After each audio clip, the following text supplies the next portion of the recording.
expérience. Il s'appelle Nabi Soumaoro. Merci pour ton courage. Alors, dis-nous un peu, raconte-nous ton histoire. Ok, merci beaucoup. Tu vas juste élever un petit peu la voix pour que tout le monde puisse t'entendre sur le plateau. D'accord. En fait, c'était à Gonzague, un quartier de Port-Boué. Je vivais chez mon grand frère. Et c'est là nous nous sommes rencontrés, moi et mon ami. Nous nous sommes rencontrés, on a commencé à causer dans les débuts. Donc comme nous sommes entre les jeunes, bon, l'amitié ça va vite. Et c'est comme ça, bon, on a commencé à marcher ensemble dans le quartier, tout et tout. Les gens même les jumeaux, tellement que bon, on se ressemblait juste un peu, tout. Et dans ça, on avait planifié de faire un business ensemble. Monter un business, essayer de voir comment ça allait se passer. Bon, dans ça, moi j'ai quitté le quartier et je suis venu, nous avons déménagé, nous sommes venus à Cocody. Et lui, il est resté là-bas, comme il est chez ses parents construisent là-bas. Et donc, il est resté là-bas. Mais on faisait des mois sans se voir. On fait des mois sans se voir, mais on causait via WhatsApp, les réseaux sociaux. Et quand j'ai envie de le voir comme ça, bon, il peut me déplacer pour aller chez lui, parfois dormir là-bas et puis bon, me retenir, tout et tout. Et comme ça, un jour, on a fait un jour sans causer. Combien d'années d'amitié? On a fait près de 3 ans. 3 ans, d'accord. 3 ans. Et comme ça, j'étais au travail, je travaillais à Engré 7e tranche, dans un restaurant. J'étais au travail comme ça, puis bon, j'étais assis, j'ai déposé mon téléphone dans mon sac. Chose que je n'ai pas l'habitude de faire. Et quand je suis là comme ça, j'ai toujours mon téléphone, je scrolle un peu sur le méta pour voir. Mais chose bizarre, j'ai déposé mon téléphone dans mon sac et j'ai sillonné un peu aux alentours du restaurant. Je tournais. Subitement, je le vois en train de passer. Donc, surpris, j'écris maintenant. Ah, bro, c'est comment? Comme ça, nous, les jeunes, on s'appelle. Ah, Joe, c'est comment? Tu vas où? Voici ce qu'il me dit. Il me dit qu'il partait croiser un ami juste au carrefour là, mais depuis l'appel son ami ne décroche pas. Donc, il essaie de marcher un peu pour aller, pour voir un peu si d'ici il va arriver là-bas, son ami va décrocher. Mais Dieu merci, comme il m'a vu, on va profiter de causer en même temps, et puis voilà. Il dit, bon, ça tombe bien. Viens t'asseoir. On va essayer d'échanger un peu, et puis voilà.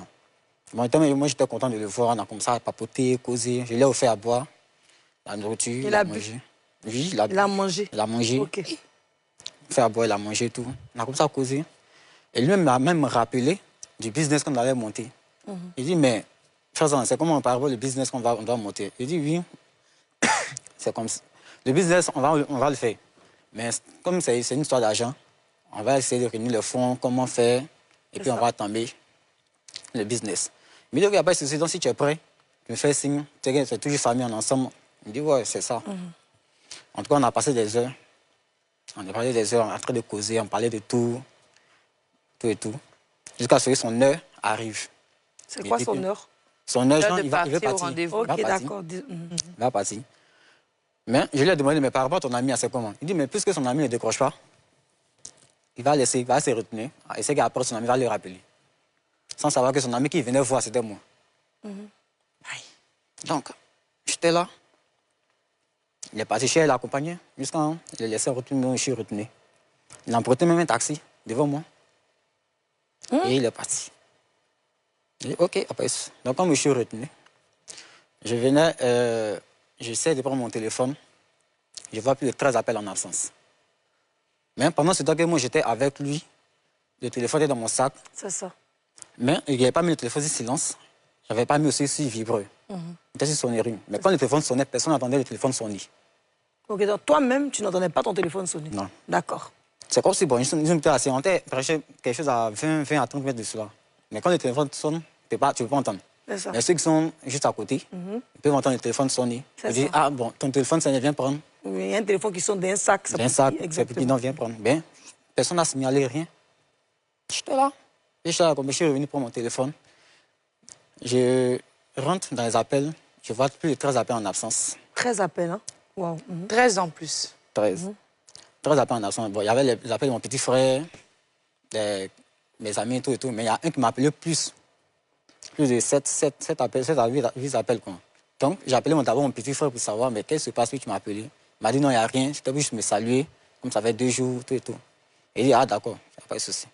Donc, je rappelle maintenant celui qui a plus appelé. pour lui dire, ah, Joe, c'est comment? J'ai manqué tes appels, il y a quel souci? Il dit, non, il n'y a rien. Toi, on t'appelle, tu as mis ton téléphone où? Il dit, ah, j'ai mis mon téléphone dans mon sac. Au moment où j'allais lui dire qu'il y a mon ami qui était ici, là, que j'étais avec lui, lui m'a défoncé pour me dire, ah, il y a ton frère sans capé, bon, ça c'est un jargon, hein. Il y a ton frère sans capé carton rouge. Il dit, ah, quel frère ça? Il m'a dit son nom. Je ne sais pas si je peux dire son nom ici, mais... Ben oui, tu peux dire son nom. Il m'a dit, ah, Drico. Il s'appelle Cédric. Donc, il a dit, ah, Drico, après carton rouge. Ce qui veut dire qu'il est décédé. Il est décédé. Donc, il dit, comment tu peux me dire qu'il a pris carton rouge? Je ne comprends pas. Il me dit, ah, il est décédé ce matin. Il disait que sa petite soeur a appelé pour l'informer, tout et tout. Mais comme il n'est pas habitué, il est toujours au village, tout ça. Qui a toujours vu là, celui qui t'a appelé ton Celui qui m'a appelé. Il est toujours au village, donc il voulait savoir si moi j'étais au courant. Il dit, moi je ne suis pas au courant de quelque chose, mais, chose bizarre, moi j'étais avec Drico tout à l'heure. Il n'a même pas à peine même 20 à 30 minutes de cela. Mais toi, tu me dis qu'il est décédé ce matin. Non, moi, je ne peux pas croire à ça, c'est trop facile. C'est ça. Il me dit, ah, comment ça? Il dit, oui, c'est trop facile. Il me dit, non. Il voyait ça en plaisanterie, mais quand tu as fait tes blagues là, il faut laisser pour d'abord. Lui, ça n'avait plus à raccrocher l'appel. Moi, après, je l'ai rappelé. Il dit, ah, Joe, ce qu'ils sont dit, c'est réel. Hein. Drico était avec moi, il a mangé, il a bu, tout ça. Je l'ai accompagné, il a pris son taxi, il est parti. Il dit, non, tu n'es pas sérieux. Il dit, sérieux. Et puis Drico, lui, il a bu quoi? Non, c'est peut-être bien. Bière, pardon. Mais t'as croisé ton ami autour de quelle? Lui, quand il venait, et puis il cherchait son ami là. 14h, 15h par là. 14h, 15h, on t'entend depuis le matin. matin. On t'annonce qu'il était depuis le matin. Oui. Ok. Est-ce que tu as essayé d'appeler ton ami, justement, qui a pris carton rouge pour savoir? Est-ce que celui qui vient de partir, là, qui était avec toi, quand tu as entendu la nouvelle, est-ce que tu as essayé de l'appeler sur son numéro? Oui, j'ai essayé de l'appeler, son numéro ne passait pas. Ça passait plus. Ça passait pas. J'ai essayé de l'appeler, son numéro ne passait pas. Donc j'ai appelé, d'abord je viens d'abord. Et c'est comme ça, j'ai insisté sur le